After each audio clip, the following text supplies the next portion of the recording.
Love is always patient and kind. It is never jealous. Love is never boastful or conceited.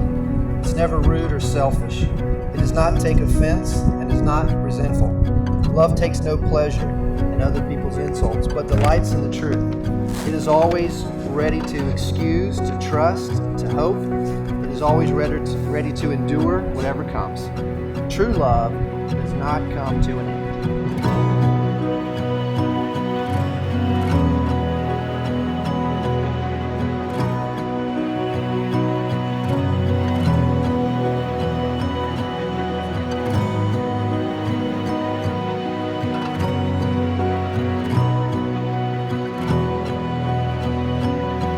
I actually am so blessed to have been able to be a part of that journey with you guys and to watch you guys as you were the awkward teenagers you were trying to figure it out, and then you guys went to college and you worked through the whole long distance thing, and then you are here today, 8.5 years later, finally.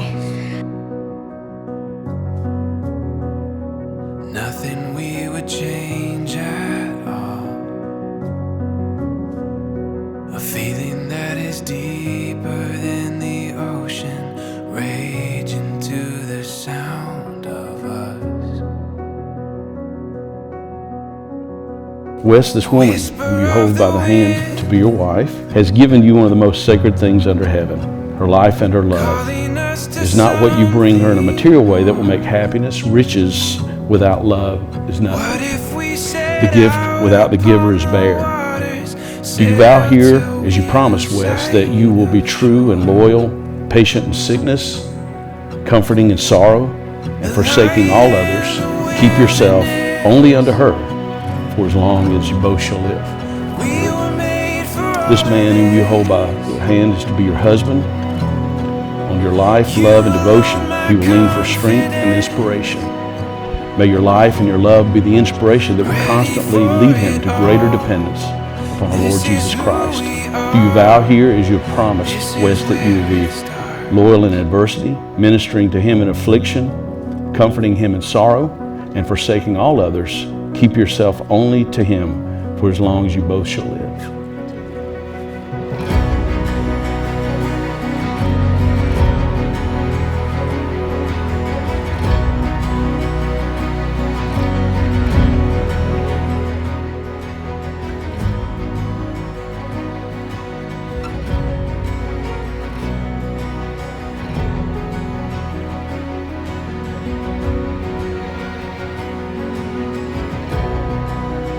Wes and Caitlyn, our God of love has established marriage as this symbol of Christ's perfect relationship to his body, the church.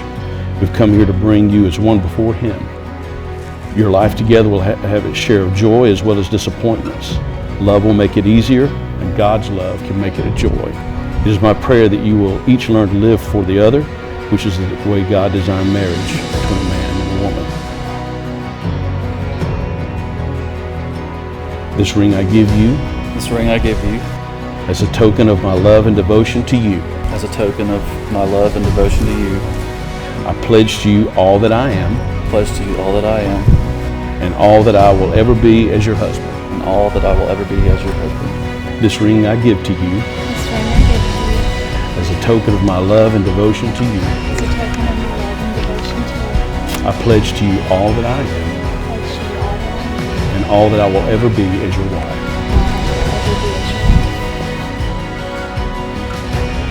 Just like the tree that you are planting, marriage requires constant nurturing.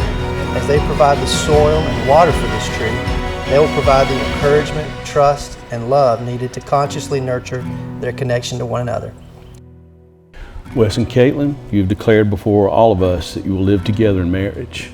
You've made special promises to each other. You've been symbolized by the joining of hands, taking of vows, and giving and receiving of the rings.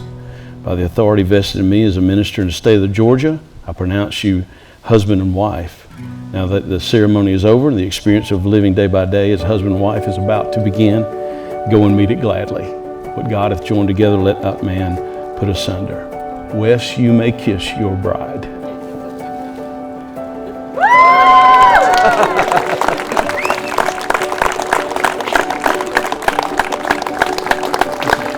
May I present to you for the first time, Mr. and Mrs. Wes Hendricks.